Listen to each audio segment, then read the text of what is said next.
Welcome to a Soulful Podcast. I'm Ariana Platten, your host, and my guest today is Philip Carr-Gomm. When I was really young, I became interested in spirituality and religion when I was very young. When I was 11, actually, I read The Life of the Buddha. It's a beautiful, flowery, lyrical biography of the Buddha, and that really touched me. And at the same time, I met the old chief Druid in England, who was a friend of my father's. So from an early age, I was exposed to spiritual ideas. My dad knew the head of the Buddhist Society in London, a guy called Christmas Humphreys. So Buddhism and Druidry were strong sort of areas of interest for me, and then theosophy too, and then a little bit later transcendental meditation and so on. I was asked to lead the order in 1988, and I led the order for 32 years. And then after about 30 years, I became aware of the need to hand the torch on.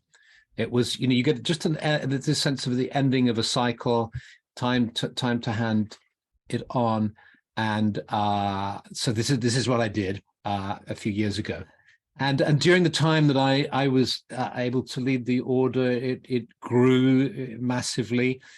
Partly, I think, because I put the teachings in a form that was accessible to people. I kind of added in some insights and perspectives from transpersonal psychology and so on, and also put it in the form that could reach people. When I was young and I trained in Druidry, I had to go and physically visit my teacher to learn. But I put it in the form of a distance learning program, a home learning program, so people all over the world were able to learn from it. So we have about 200 groups and lots of events all over the world and so on. Druidry is something, I think, because of television and movies, I think people are fascinated with the concept of Druidry, but perhaps not really understanding of what it is. And I wonder if you could share some of kind of a brief description and maybe some of the primary tenets that form the foundation of Druidry. Sure. Well, Druidry draws on the inspiration of the ancient Druids, who were, our sort of pre-Christian forebears here in kind of northwestern Europe, particularly the Celtic lands, but stretching into France, and some people feel further east than that. And we know something of what they believed and did, but actually very little. But about 300 years ago, there was a period called the Druid Revival, where some of the old classical texts were translated and printed and so on. And this promoted a revival of interest in the Druids. So now, today, contemporary Druidry draws on the inspiration of ancient classical Druidry, but actually, in addition as well, it draws on 300 years of scholarship and the particular area, the particular style of Druidry, because Druidry, like every religion or spirituality, has a number of different manifestations. I mean, think of Christianity and the differences between the various Christian sects and movements and so on are vast. So in Druidry, there are a number of different manifestations. The particular manifestation that I like and have been involved in is what's called universalist. And by that, it means that it's not afraid to draw on inspiration from other sources. And so over the last 300 years, it's been informed by the whole Western magical tradition, by Christianity, by Buddhism and by the Dharmic traditions and so on. So for instance, our group, the Order of Bards, Ovates and Druids, has a very strong connection with the Dharmic. That's how we met in India, because we were at a conference together, and the organization that sponsored that conference, we worked with them to promote something called the One Tree Gathering, with the idea of one tree, many branches. And so it's very much looking at this idea of the Perrenial Wisdom Tradition and how it manifests in different ways across time and space. So that's an area that interests me very much. And Druidry in this manifestation is very, I think the term, you pronounce it miscible, miscible, which is like, if you're making a cocktail, something like vodka is an ideal base because you can mix it with everything. So Druidry mixes very well with other religions. And so people, you find there are plenty of Druid Christians or Christian Druids, Druid Buddhists, Buddhist Druids, and so on. And when I first encountered this, I was really surprised. I had, heard these ideas that, if you follow a spiritual path, you should follow. There are many paths to the top of the mountain, but don't mess around switching paths. Just choose one and then follow it all the way to the top of the mountain. Another piece of advice people would give me is don't mix your drinks. So one day I was at a camp that our organization was putting on, a Druid camp, and I met a member who was also a Buddhist. So I said to him, hey, can you tell me how you can be a Buddhist and a Druid? I mean, if you're drilling for water, doesn't it make sense just to drill in one place? And he smiled and he said, well, do you know something? In my day job, I'm a hydrologist.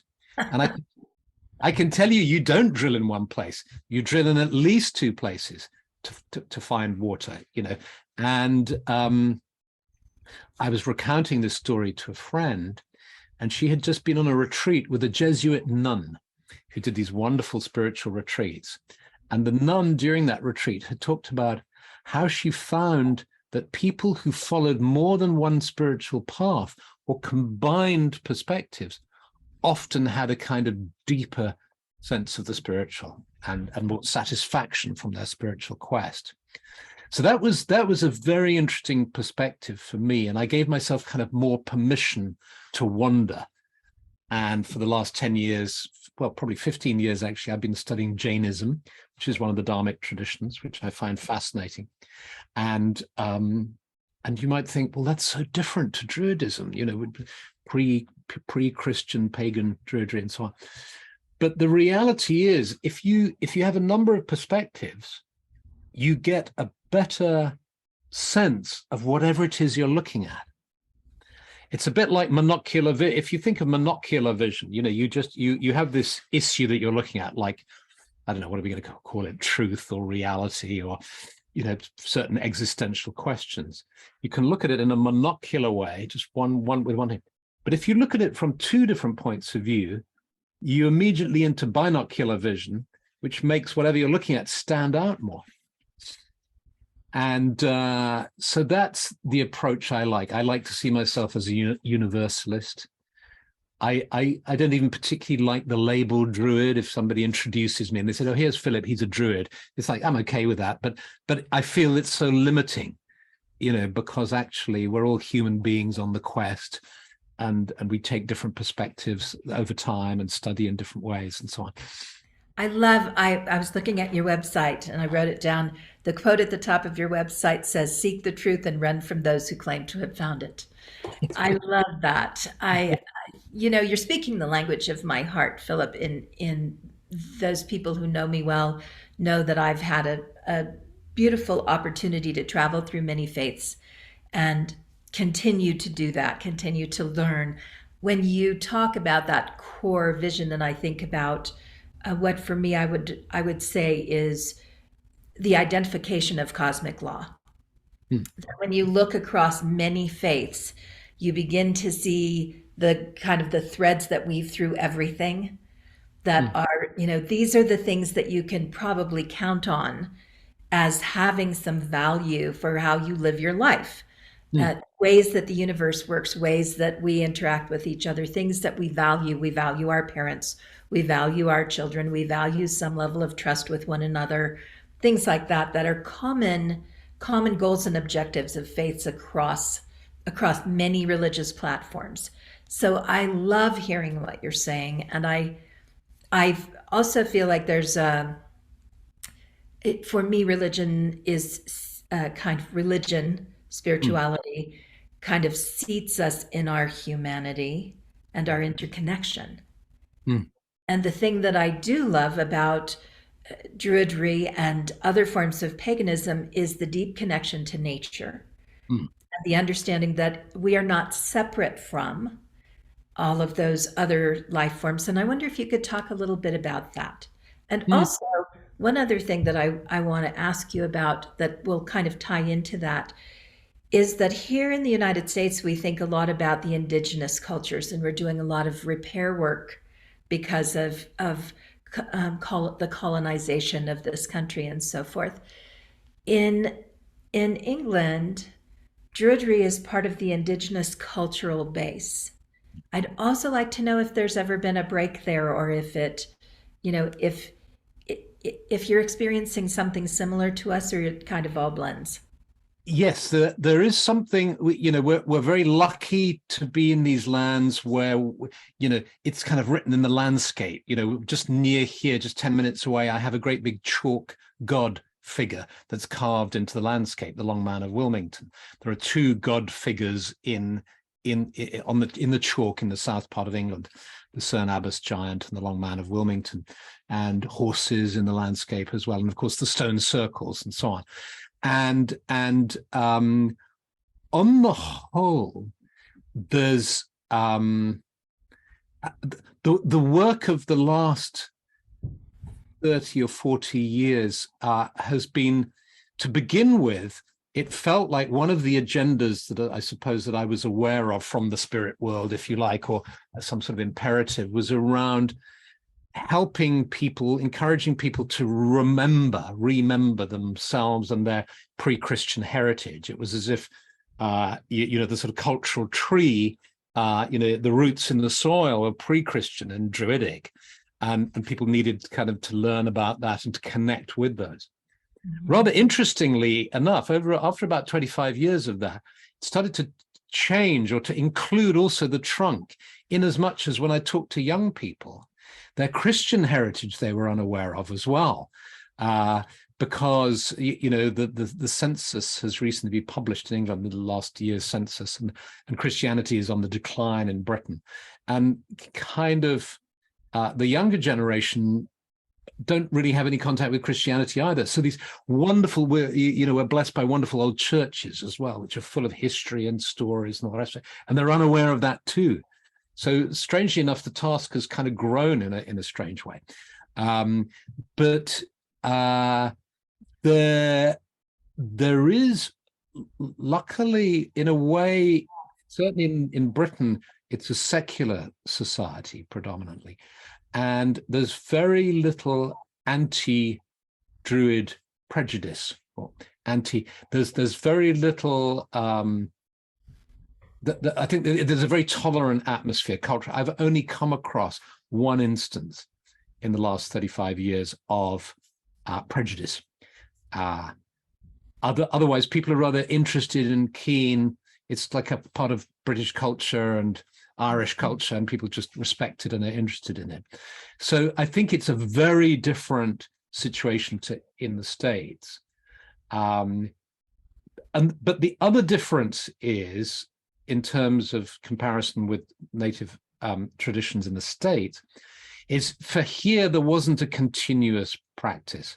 What happened is, by about the 6th or 7th century, Druidry ceased to be practiced in these lands.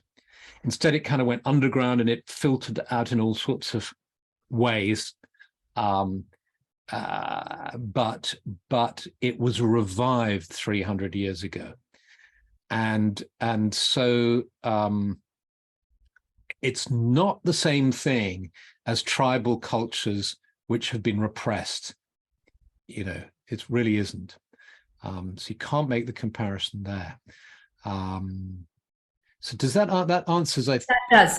That is exactly what I was wondering, is whether it was a continuous practice or there had been a break in the practice. And our definition of indigenous culture here and your definition of indigenous, or indigenous teachings there might be slightly different because of that. And that's why I wanted to make sure that we had clarity about it in our languaging. I'm really interested in this application of nature spirituality in today's world, because as we look at today's world, it's politically polarized and economically really kind of disastrous. and we are probably more separated from each other and the planet then for sure we're more that than we've been in my lifetime, and possibly in a lot longer than my lifetime. So I wonder how this kind of tradition can help bring us back. Totally. And I can kind of weave that question into the first question you asked with the previous question, which was around nature, the same kind of theme, was it nature, spirituality, and whilst there's this universalist component, which is connecting to these universal human experiences and ideas that you get from coming through all spiritualities, the particularity of Druidry is around nature and trees in particular, because the word druid, for instance, means oak sage, or tree sage, or forest sage is really how you would translate it. And it's interesting, isn't it, that Christianity deals with the concept of the personal God, if you like. There's it's centered around these human values of how we relate to each other, and has a very real role to play, I believe, emphasizing that. Druidry has a different emphasis, which is around the relationship with nature. I mean, it includes people as well, but the stress, the lighting on the stage is different. Different stuff is, which is why I like to take a number of perspectives to include Christianity and Druidry and the Dharmic traditions and so on in my perspective. So one of the things that we've discovered in the field of mental health is that as people start to feel disconnected, so their mental health has to suffer. Starts to suffer. So when you talk to somebody who's suffering from, say, severe depression, you'll find that they've lost a sense of connection to the people around them, to members of their family, to people who were close to them. They somehow feel alone and isolated, and they feel isolated from the natural world too. They're increasingly kind of shutting down and getting shut off from these sources of nourishment and support. So part of the work of helping people who suffer in this kind of way is to kind of help them to reforge connections. And Druidry is really good at that because of its emphasis on the natural world. And at the heart of it is the celebration of the 8 festivals, which you find in other nature approaches as well, like Wicca and so on. But the solstices and the equinoxes and so on, every 6 weeks, tuning into the natural world and where we are in the seasonal cycle and so on. All these things help people to connect with the reality of the world around them. And then the complete mystery that when you connect with the outside very deeply, you also connect with the inside very deeply. So that when you really go out into nature and spend time with nature, you're also nourishing a very deep part of yourself. I love that. We're based here in Colorado, and Colorado is best known for its outdoor living. It's a beautiful place. So I think many people in this area have had that experience of going out into nature, and the energy shifts. It feels different. You step into something and feel connected to something that is much broader than one other human being. Yeah. And so, I think I'm going back to what you said about the perennial wisdom tradition. You have that's written all over all your information. There's this word, this connection of words, perennial wisdom tradition. Is that a thing? Is that a phrase that you use? Where does that come from? Okay, I'm not sure whether Aldous Huxley originally coined that term or whether he came across it, but he wrote about it and kind of popularized the notion. And that was based on the notion that if you look at the mystical experience, you look at what actually people feel when they have a mystical experience. They are experiences which are actually common to all religions. Feelings of oneness, feelings of connection, deep sense of meaning, coming, as I think it was Michael Pollan in his recent best-selling book called How to Change Your Mind, and the Netflix series that comes from that. He talks about how, when people have these realizations are on psilocybin, because that's a rather interesting phenomenon, that people can have these experiences not only naturally through various practices promoted by spiritual paths, but also through the ingestion of psychedelics. And he says how, these realizations, when they're written down, they're the sort of realizations you'd have on a greetings card. All you need is love, for instance. We are all one. But there's all the difference in the world between the phrase and the experience. I mean, for the last 2 years, I've been working with a Dutch-American company who are working on the therapeutic value of psilocybin. And they're opening a center in Oregon with the change of law that's occurred there. And we work on retreats in the Netherlands. And we accompany people on these journeys, taking psilocybin. They go through health screenings, and we make sure that everything's safe, and we have a beautiful setting, beautiful food, and they come to us for 5 days, and fantastic music and live musicians, and just a very, very beautiful supportive setting. And then therapists such as myself who look after them. And people will have these profound experiences, and you'll see them reaching for their journals and writing down, and they're writing down things like all you need is love, and that love is at the center. So this is very interesting. So if it was just people who were taking psychedelics that were having these experiences, you could dismiss this as, well, this is just a drug, this is just an effect of the drug. But the fact that they're having the same experiences that mystics have reported for thousands of years and have celebrated in the canon of mystical literature, in the perennial traditions, it shows that it reinforces the idea of the perennial wisdom tradition.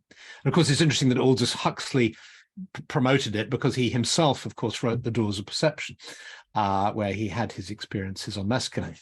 So when you talk about the perennial wisdom tradition, and I want to travel back into what we just talked about, but let's finish this first.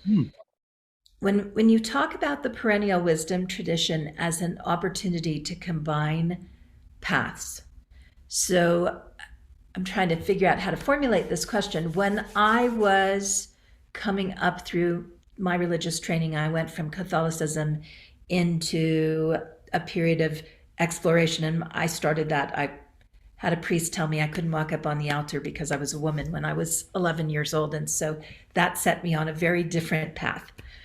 And I spent another 10 years or 12 years kind of sneaking into the library to read books on religion that weren't allowed in my home when I was growing up, and then eventually found my way into goddess traditions and the pre-Christian European way of looking at things. And in that process, learning how to bridge from one to the next. What does this have to do with that? What does that have to do with the next thing? That has always been for me the great challenge, because none of those faiths, despite whatever difficulty I might have had, none of them were throwaway faiths. All of them I found profound wisdom in, deep connection to, and making the jump from Catholicism into goddess culture it's a big bridge to build. So when you talk about the perennial wisdom traditions, I wonder kind of what advice you have for people that are bridging that journey. How to actually make that journey. That's a very interesting point, isn't it?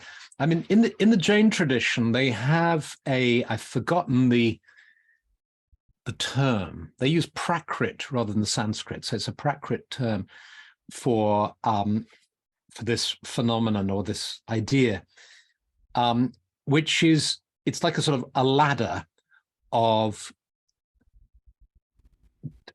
levels or different things that you hold on to then transcend. And so their symbols, their figures say, like the, I have a lovely Jain figure here that was given to me when I was probably on the same trip where you and I met, and I stayed with a wonderful Jain family, and he gave me this beautiful Tirthankara, which they look like Buddhas, but they're actually Jain figures of enlightened beings. And that's fairly low down on the ladder. Like, if you need that to help you focus your spirituality and your thoughts and prayers and meditations and so on, then use this. But at a certain point, you won't need to, and then it'll be this, and then it'll be this, and then it'll be this. And you're gradually kind of learning to fly free, as it were, like taking the training wheels off the bicycle. And that's how I see spirituality, I suppose, is that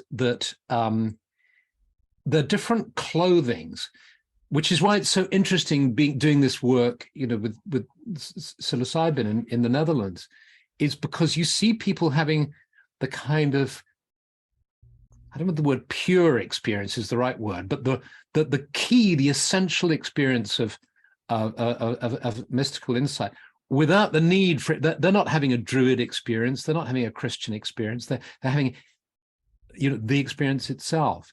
And so in this way, rather than seeing it as a bridge, maybe if one conceived of it as of different, it's like the different analogies. I've used an analogy of ladders, and then the other one would be, and then we've talked about perspectives, like it's almost like you're going to a different building and coming up onto the roof and looking at it, oh, that's interesting, that I can see a different perspective down on the park there. The other analogy which I find quite helpful is kind of clothing and different clothing.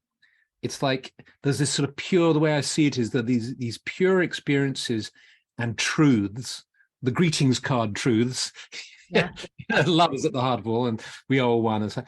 And then they're clothed. The sort of the path is decorated or clothed, So I wrote a book called A Brief History of Nakedness, which a third of which deals with the concept of nakedness in spirituality, and then a third in politics, and a third in popular culture. And I was inspired to write that book because as I was studying Jainism, one of the features of Jainism is they have two major sects. And one sect is the sky-clad sect, Digambara, and then you have the Shvetambara sects, which are clothed. So you've got the clothed Jains and the sky-clad Jains. And I thought, well, this is really interesting. This is extraordinary. And then kind of looked at what it means. And at one level, what they're trying to reach with that is the idea of just being free of everything, free of clothing, free of,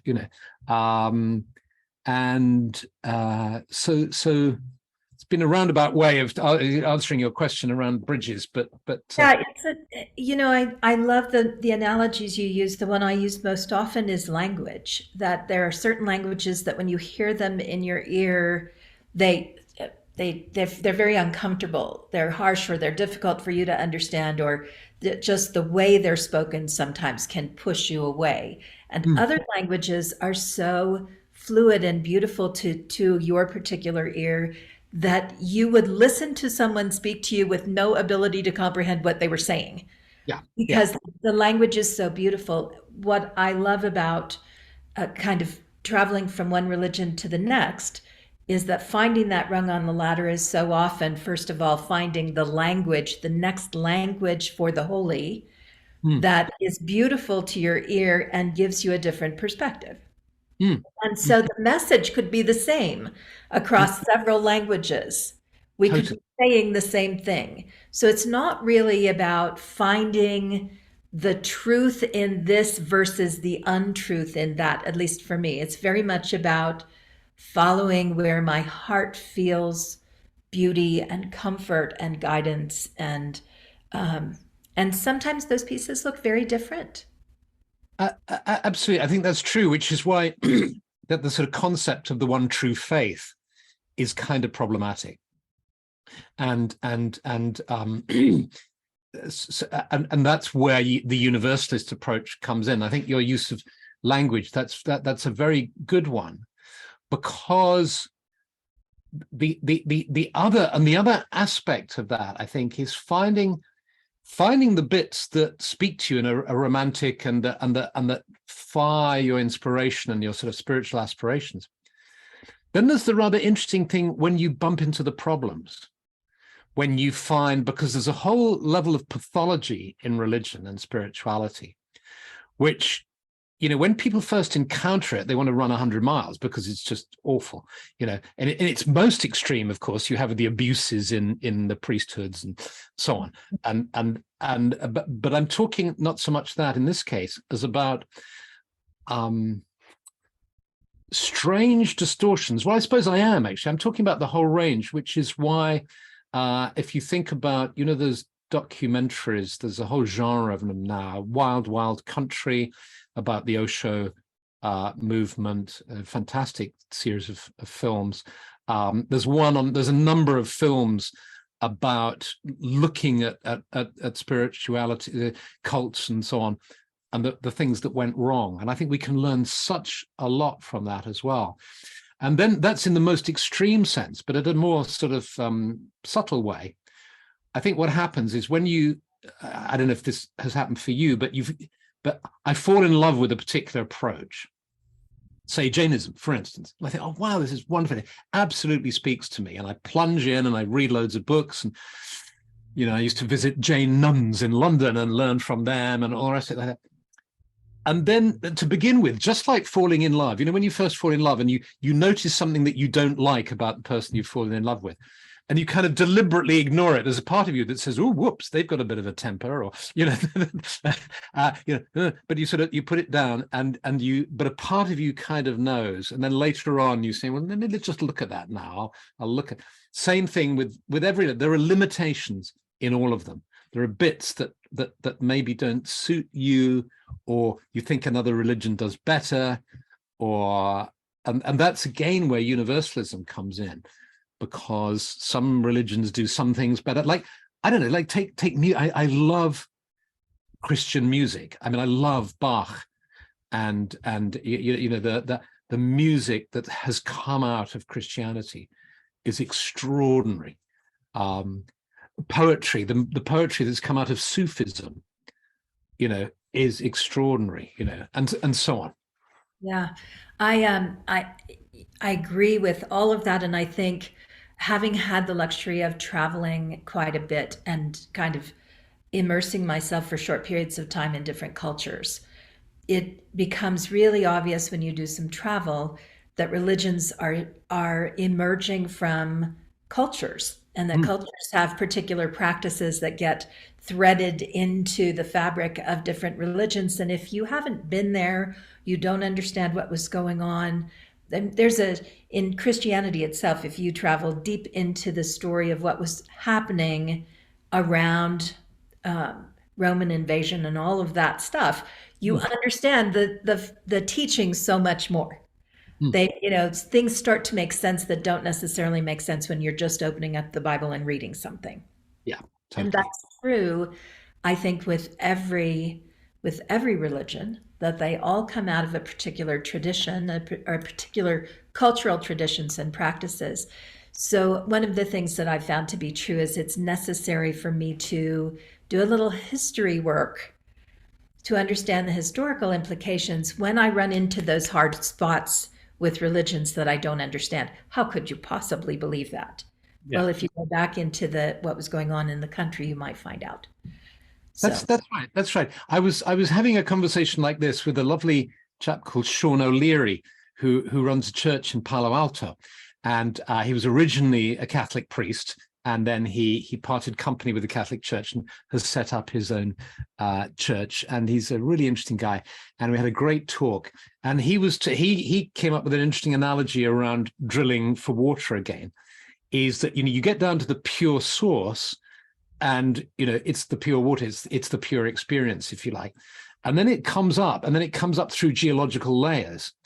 And depending upon where it's coming up, it's going to get colored and maybe even contaminated by the layers that it's going up through, So that's where, for me, when I kind of took that on board a while back around Druidry, one of the things I realized that, in a way, contemporary Druidry is blessed by the fact that there was that discontinuity, strangely enough. There was a gift in that, because it's not weighed down by thousands of years of dogma and commentary on commentary on commentary and all the rest of it. There's a kind of freshness to Druidry today, because although it's inspired by the ancient past, it's actually not burdened by it in that way.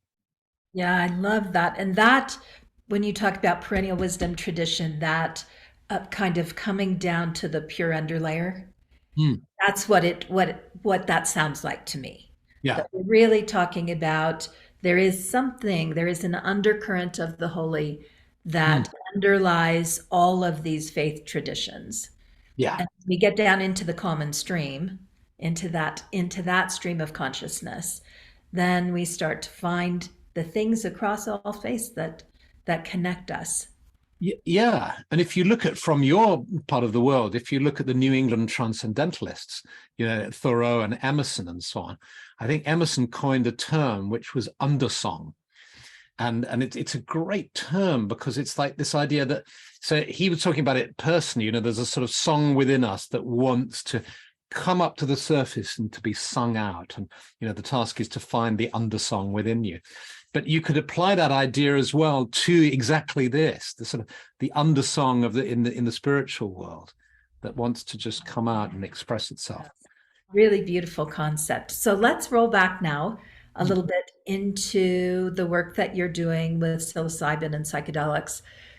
We have just here in Colorado passed a law that allows that work to be done by licensed psychologists or psychiatrists here in Colorado. And I know you mentioned that there are new laws in Oregon. In the United States, it's kind of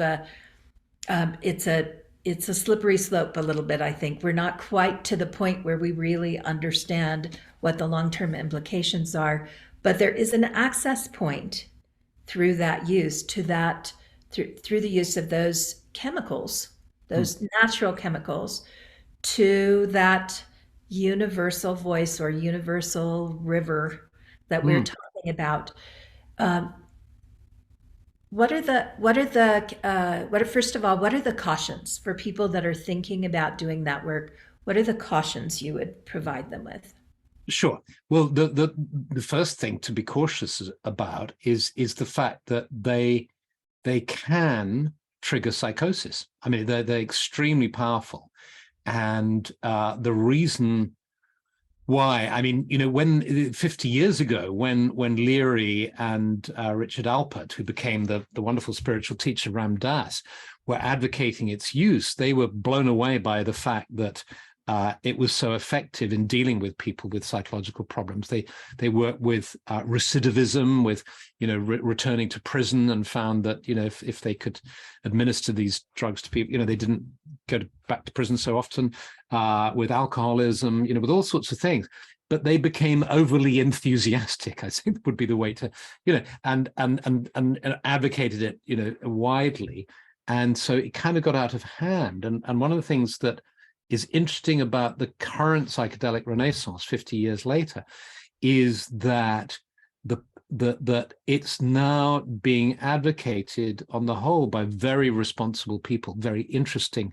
I've been very impressed. I was very cautious when I was invited to work in this field. My sister had experienced an LSD trip that triggered a psychosis in her, and she had just recently died when I was approached for this job, and I had spent 50 years of my life visiting my sister who was a mess, who was a wreck for 50 years. I myself took psychedelics 50 years ago and found them extremely profound and an extremely important phase of my life that was incredibly inspiring and deeply mystical and magical. But I also have a huge respect for it and do not think it should be used recreationally. They should be used recreationally at all. So the attempt that I see in America is, and certainly with the people that I work for, I'm surrounded by these wonderful people full of integrity and highly trained, and the amount of care that I'm experiencing with the company that I work for in training and in ethics, integrity is superlative. It's just incredible. And so I think the fact is that psychiatric medicine in its current state is very inadequate. There's a kind of epidemic of problems from anxiety and depression through to PTSD. If you look at just the field of depression and treatment-resistant depression, which is basically people who experience depression and whatever they take, it doesn't help them.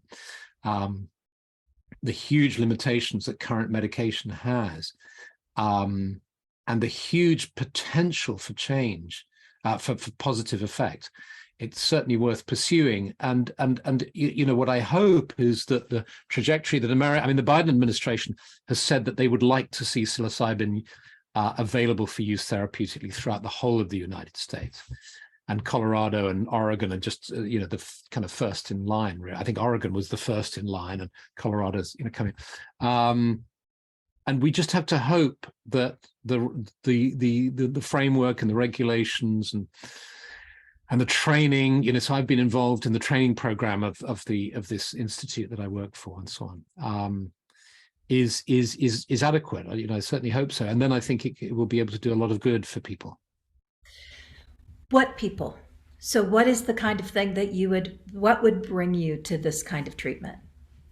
Okay, well, I think if you have, for instance, I was invited in the UK. We had a very kind of what's now famous clinical trial at Imperial College in London on people with treatment-resistant depression, and they were given psilocybin, and it had an immensely positive effect on most of them.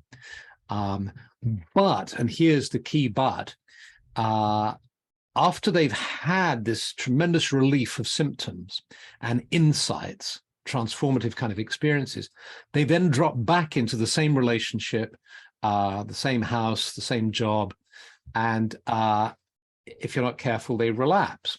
And so Dr. Rosalind Watts, who was the clinical lead on that trial, was aware of the fact that they needed more than just 2 integration sessions afterwards, 2 sessions of therapy afterwards. But it was only costed in and planned to have 2 sessions, but she felt very strongly they needed more. So she began a program to give them more support post the experience, post the clinical trial.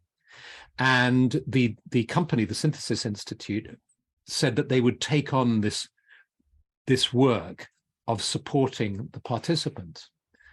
And Rosalind invited me in, and this is the extraordinary thing, because she had evolved a way of supporting people with the inspiration of the Ogham trees, the trees that the Druids use as the sacred trees, which have these particular qualities and so on.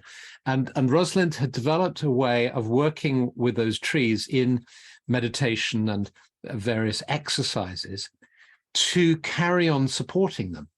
Because what she found in her research was that nature connectedness, as it's called now in the kind of eco-psychology field, nature connectedness was a huge factor in helping people to stay mentally well and not to drop back into depression. So how do you do nature connectedness? Well, there's a whole load of things you can do, really encouraging people to go outside and connect and all that. But she developed a model of working with trees. And she knew that I, as a Druid, but also as a psychologist and as a psychotherapist, also work with trees. And so she contacted me and said, will you work with me and others on this program.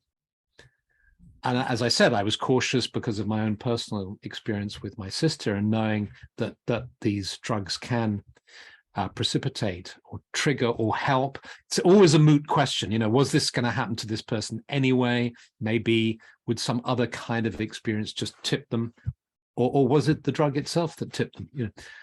We'll never know. So I was cautious, but I then spent a while researching this newly emerging field to discover how huge. I was kind of unaware of what a huge field it is now. There are about 135 research projects going on at the moment around the world into this. So in answer to your question, like what kind of issues? Depression, PTSD, alcoholism. There's another application, which is what you might call for people who feel mentally stable and healthy, but have, for instance, had a terminal diagnosis. I mean, the amazing research done at Johns Hopkins University in New York with people who had been given terminal diagnoses, who were suffering from, depression triggered by that and severe anxiety around that, and fantastic results. So people who have terminal diagnoses, people who are struggling with difficult illnesses, with cancer, people who've been recently bereaved. Because one of the experiences, and again, this is the really interesting thing, is you see that when the people who score high on the mystical evaluation scale, in other words, people who have mystical experiences while they're taking psilocybin, also score well on improvements in mental health. So they're really there's something going on here.